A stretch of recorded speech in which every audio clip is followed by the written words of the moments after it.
Since his coming to power, he had made sure that his mantra remains transformation, transforming every sector of our national life, even transforming the pension sector. The laws are better, the environment more enabling, the people more welcoming. Today we have him here with us to give power, presidential power, to what we're doing here today.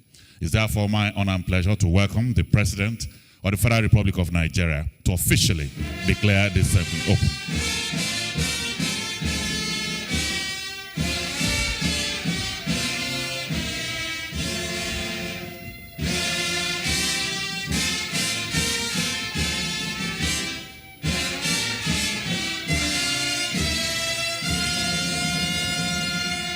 Thank you. Please be seated. The Excellencies, the governors and deputy governors representing their governors are here with us. Let me especially thank you, especially those states that have keyed into the pension scheme, and of course some of you will be appreciated this evening an award. No matter what the federal government is doing, if it does not cascade down to the states, our people will never have the required benefits. I appreciate your commitment. Members of the National Assembly here with us, especially the chairs of the pension committees, members of the Federal Executive Council, the founders and chairmen of the World Pension Summit, thank you for being here to drive this process. Distinguished participants, ladies and gentlemen, let me warmly welcome you all to this historic first edition of the World PenCom Summit, Africa Special. I'm particularly pleased to address this distinguished gathering on an issue of overriding importance to people and families, governments, and nations.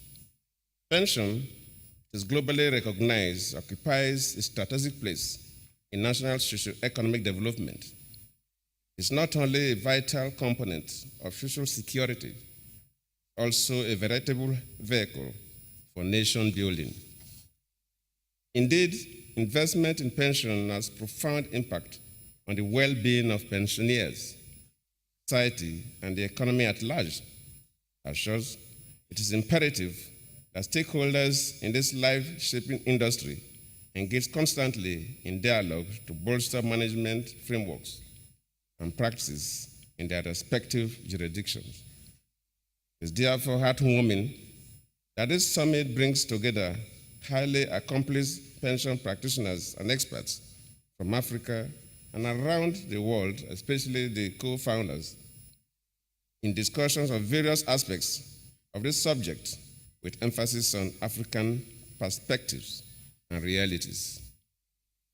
There is no doubt that the experiences of other countries in pension issues will offer valuable lessons that will assist participants in the review and adjustment of their systems and practices in line with global standards. Indeed, there will be broad lessons that could be drawn from specific history, priorities, and dynamics of various pension jurisdictions.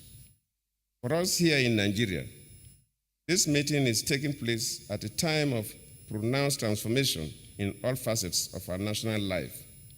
In the pension sector, we have also made considerable progress in defining and implementing reforms and instituting governance structures based on best global practices.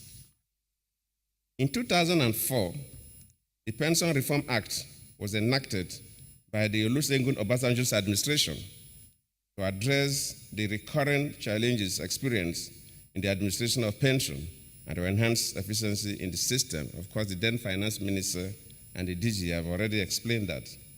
This reform initiative established a contributory pension scheme for the public and private sectors. In 10 years of sustained policy innovation and meticulous management, these have facilitated confidence and credibility in our pension system and administration.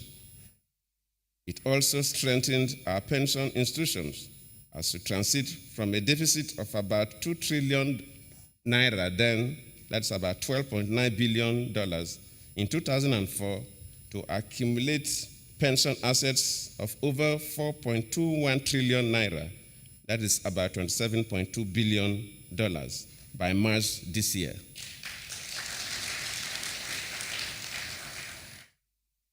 So you can see that within 10 years, if we could move from a deficit of about 2 trillion naira to a positive of 4.21 trillion, that's about $27.2 billion.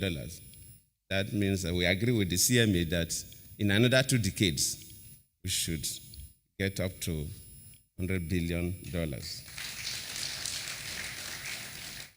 Furthermore, as provided by the Act, we have restructured the system of administration of the defined benefit scheme in the public service by setting up the Pension Transitional Arrangement Department that CMA spoke about and appointing its substantive head, the DG, in order to improve the scheme. Our goal is to digitize pension payments and streamline payment procedures to ensure prompt and ease of payment of pension benefits. 6 days ago, I signed into law the new Pension Reform Act 2014. Let me thank the members of the National Assembly for making it possible, which repealed the 2004 Pension Reform Act. The new law seeks to consolidate the gains of reform, address the identified implementation challenges, and provide the enabling legal environment to facilitate the creation of quality instruments through which pension assets could be best invested for infrastructure and real estate development. I'm confident that these fresh initiatives will assist us to consolidate the remarkable achievements recorded by the National Pension Commission, PenCom, in the implementation of the contributory pension scheme over the last 10 years for the benefit of contributors and the entire economy. It is our expectation that PenCom will put in place the necessary regulatory and supervisory framework to facilitate and accelerate the objectives of the reform, most especially ensuring the safety of pension assets and hence workers' security in retirement. I believe that other African countries share similar experiences and reform zeal as Nigeria, and it is encouraging that a number of African countries have visited us to understudy our pension reform, share ideas which we believe will help the continent at large. As we commit to share experiences and seek growth, let me conclude by emphasizing that the protection of pension assets for the payment of retirement benefits as and when due should always be our paramount objective. I'm confident that participants will seize the ample opportunity offered by this inaugural World Pension Summit, Africa Special, to reflect and share experiences on how best to fine-tune African pension system to globally acceptable standards while retaining tailored and unique adaptations. Let me also express our own concerns about some of you who came in to Abuja over the weekend. I think one of the co-founders mentioned that the issues about the airport, because we are just trying to resurface the runway, and I think it caused some problems. I think the coordinating minister of the economy, the FCT minister, and the aviation minister must meet that Abuja's second runway must commence next year.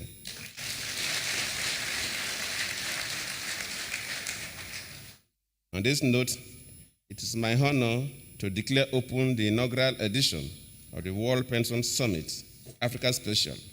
I wish you very fruitful deliberations. Thank you all.